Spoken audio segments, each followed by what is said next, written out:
Trading में सबसे बड़ा सवाल यही रहता है कि आखिर कब। अर्जुन हर बार या तो जल्दी एंट्री कर लेता या देर से निकलता, और नतीजा प्रॉफिट हाथ से निकल जाता या लॉस और बड़ा हो जाता।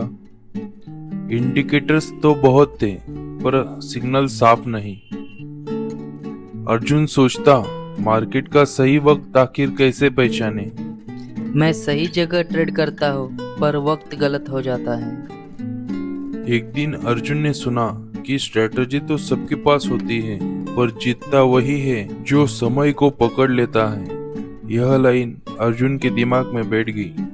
टाइमिंग, लेकिन मैं कैसे समझूं?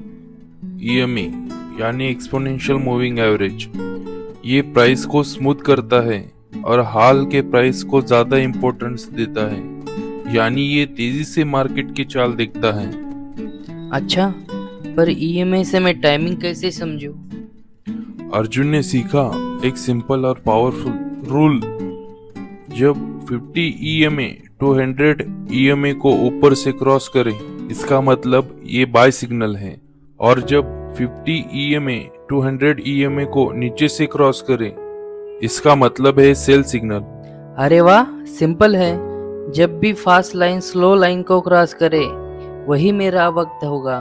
देखो, यहाँ गोल्डन क्रॉस बना, प्राइस दोनों EMA के ऊपर गया और ट्रेंड अपवर्ड बना। हाँ, अगर मैं यहाँ एंट्री करता तो हर कैंडल के साथ प्रॉफिट बड़ा होते जाता। इस बार 50 EMA नीचे गिरा और 200 EMA को तोड़ दिया। इसका मतलब डेड क्रॉस।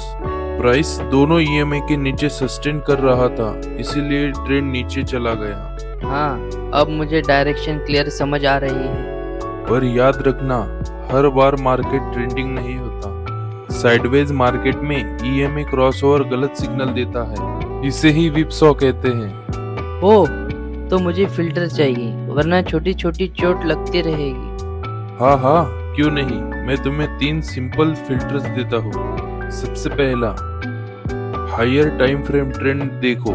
दूसरा, बाय तभी करो जब प्राइस दोनों EMA के ऊपर हो, और सेल तब जब दोनों EMA के नीचे हो।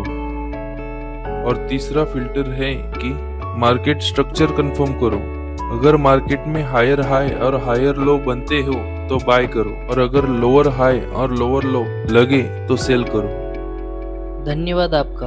अब सिग्नल कम मिलेंगे पर स्ट्रांग होंगे। और एक बात, तुम जब भी एंट्री करो तो स्टॉप लॉस हमेशा लास्ट स्विंग के ऊपर लगाओ, और रिस्क हर ट्रेड में 1 से 2% से ज्यादा मत रखो। प्रॉफिट निकालते वक्त पार्शियल बुकिंग और ट्रेल करना सीखो। जरूर। पहले मैं इमोशन पे ट्रेड करता था, पर अब रूल फॉलो करूंगा। अब मैं तुम्हें कुछ ऐसी गलतियां बताऊंगा जो हर बिगिनर करता है। जैसे हर साइडवेज मार्केट में क्रॉसओवर आने पर ट्रेड में एंट्री ले लेना। दूसरी गलती, हायर टाइम फ्रेम इग्नोर करना।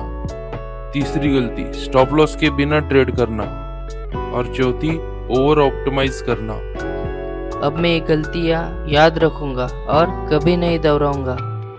देखो दोस्तों, अर्जुन ने तो समझ लिया, मार्केट में जीतने के लिए स्ट्रेटेजी के साथ साथ डिसिप्लिन भी जरूरी है, और EMA क्रॉसओवर ने उसे वही सीक्रेट दिया।